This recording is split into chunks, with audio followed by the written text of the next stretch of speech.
Assalamualaikum warahmatullahi wabarakatuh. Kami dari kelompok 2 akan mempresentasikan data warehouse dan business intelligence, yaitu membuat rancangan data warehouse. Ada anggota saya sendiri, Nabila Zahira, lalu ada Wewinda Junet Purwa, ada Yosepin Maigita Tarigan, dan ada Rezal Hidayah. Selanjutnya akan dijelaskan oleh Yosepin. Pada tugas ini, kami diminta untuk membuat data warehouse dengan tujuan memenuhi kebutuhan analisis data berdasarkan subjek tertentu. Misalnya analisis mengenai data tenaga kesehatan di Jawa Barat. Dengan kondisi saat ini, kebutuhan tenaga kesehatan sangat meningkat drastis. Agar bisa menganalisis dan melihat berapa banyak tenaga kesehatan dan apakah sudah merata di seluruh Jawa Barat, maka akan dibuat perancangan agar dapat membantu Jawa Barat untuk memvisualisasikan data. Lalu ada Selanjutnya ada desain balance scorecard. Next.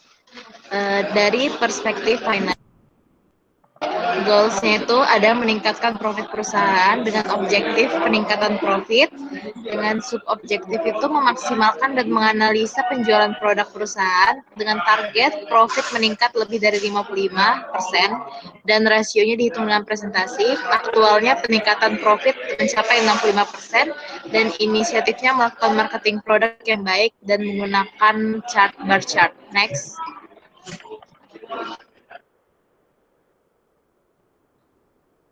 Yang kedua adalah customer, yang mana goalnya adalah meningkatkan kepuasan pelanggan dan objektifnya itu customer satisfaction, untuk mengurangi komplain atau keluhan dari pelanggan dengan meningkatkan kualitas produk yang dihasilkan.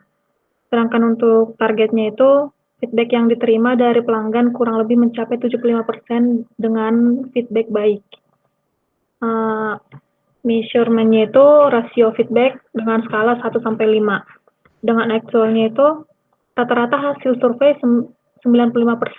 Inisiatifnya memberikan pelayanan return, di mana jika terdapat produk yang tidak maksimal maka dapat dikembalikan dengan menggunakan lancar. Selanjutnya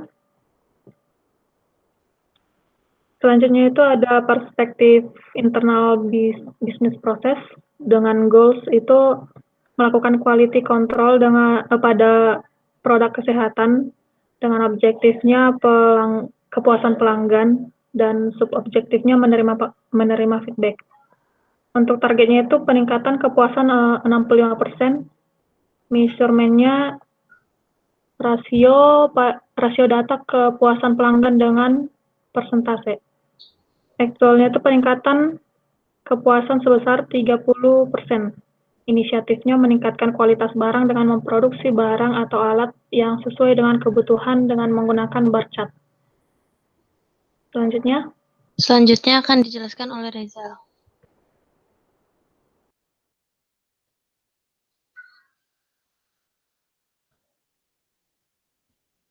Untuk Rezal. Oh ya, untuk selanjutnya di sini saya akan menjelaskan tentang learning and grow. Yang pertama untuk goals-nya, meningkatkan kapabilitas karyawan. Selanjutnya objektifnya, kapabilitas karyawan akan meningkat. Untuk sub-objektifnya, memberikan pelatihan terhadap karyawan. Selanjutnya untuk targetnya, meningkatkan kemampuan karyawan sebesar 75%. Untuk measurement-nya, rasio hasil kapabilitas karyawan dengan persentase persen. Terus selanjutnya ada actual, seluruh karyawan mengikuti program pelatihan. Lalu ada inisiatif, peningkatan kapabilitas karyawan. Dan untuk chartnya ada line chart.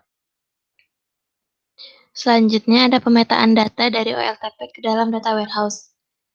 Di sini ada 2 tabel. Yang pertama ada lokasi, isinya itu ada ID underscore kabupaten sebagai primary key. Isinya itu ada nama kabupatennya.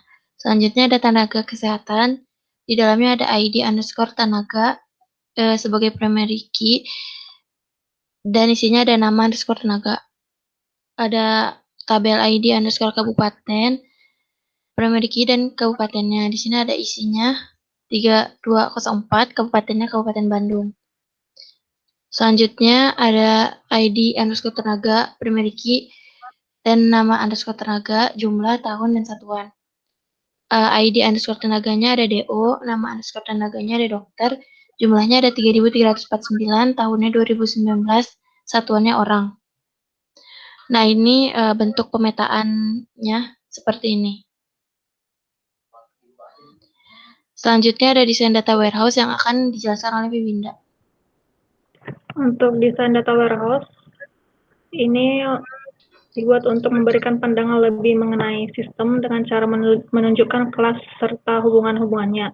Jadi, ada kependudukan dengan PK-nya ID, itu ada ID kabupaten dan ID tenaga. Hubungan antar kelas yang dipakai adalah agresi, di mana suatu hubungan yang menyatakan bagian atau terdiri dari di mana kependudukannya terdiri dari lokasi dan tenaga kerja. Untuk lokasi, itu nama kelasnya dan atributnya ID kabupaten memiliki metode atau operasi nama kabupaten. Dan ke bagian lainnya itu ada tenaga kesehatan dengan nama kelasnya itu tenaga kesehatan. Dengan PK-nya itu atribut ID tenaga dan metode atau operasinya itu terdiri dari nama tenaga, jumlah, dan tahun.